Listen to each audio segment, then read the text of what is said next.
Welcome to my channel learning Excel with mister Zahid. এখানে আমরা ছোট্ট একটা জিনিস শিখব। এখানে আমরা বি কলামে দেখতে পাচ্ছি কিছু নাম আছে এবং সেই নামের পরে একই লাইনে কিছু ক্লোন দেওয়া আছে, প্রতিটা সাথে নিচে নিচে ক্লোন দেওয়া আছে এবং সেটা খুবই সূক্ষ্মভাবে দেওয়া আছে। এই কাজটা আমরা কীভাবে করি? তো সাধারণত যেটা করা হয়, একটা নাম লেখা হয়, তারপর এরকম কোলন দেওয়া হয়, এরপর নাম লিখে একটা অপশানটা লিখে স্পেস দিয়ে একটা ক্লোন, এরকম প্রত্যেকটার ক্ষেত্রে দেওয়া হয়। দেওয়ার পরে এটাকে আবার আগ পিচ করার মাধ্যমে মানে স্পেস দিয়ে উপরে দিয়ে একই বরাবর করার চেষ্টা করা হয়। কিন্তু দেখেন, স্পেস দিয়ে যদি আমি একই বরাবর করতে যাই তাহলে যেটা হয় সেটা হচ্ছে একেবারে অ্যাকুরেসি কিন্তু থাকে না, একেবারে উপরে নিচে বি কলামে যেভাবে সুন্দরভাবে আছে এখানে কিন্তু সেভাবে সম্ভব হচ্ছে না, স্পেসের কারণে একটু না একটু কম বেশি হয়েই যায়। তো এই কাজটা আমরা কীভাবে করবো? তো সেটা করার জন্য আমরা প্রথমে সিলেক্ট করে নিব, এরপরে ফরম্যাট সেলে যাব।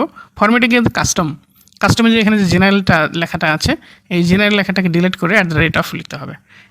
@of, এরপর একটা স্টার চিহ্ন দিতে হবে, এরপরে স্পেস ক্লোন দিলে দেখেন একেবারে একইভাবে হয়ে গেছে। এবং এটাকে যদি সেলটাকে বা কলামটাকে ছোটো বড়ো করা হয়, সেই সাথে এরকমভাবে সামনে পিছনে নড়াচড়া করতেছে। এখানে বেশি চাপ চেপে যাওয়ার কারণে হ্যাশ আসছে।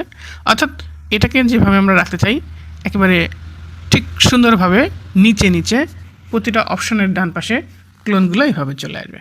এখানে যদি মাঝখানে কোনো নামটা বড় হয়, সাপোজ এখানে আরও একটু বড় করা হলো, দেখেন বড় করার পরেও উপরেগুলো অটোমেটিক্যালি সরে গেছে, নিচেরটা এরকমভাবে সরে গেছে। আবার যদি ছোটো করা হয়, কোনো অপশান যদি ছোটো হয়ে যায়, ছোটো হওয়ার পরেও ওখানে একইভাবে থেকে যাবে। অর্থাৎ পরবর্তীতে এডিট করলেও এটাকে বারবার সেটিং করার প্রয়োজন হবে না। Thanks for viewing. আর আমাদের কোর্স সম্পর্কে জানার জন্য উপরে দেওয়া লিঙ্কে আপনারা গেলে, ওয়েবসাইট অথবা লিঙ্কে গেলে জানতে পারবেন। থ্যাংকস।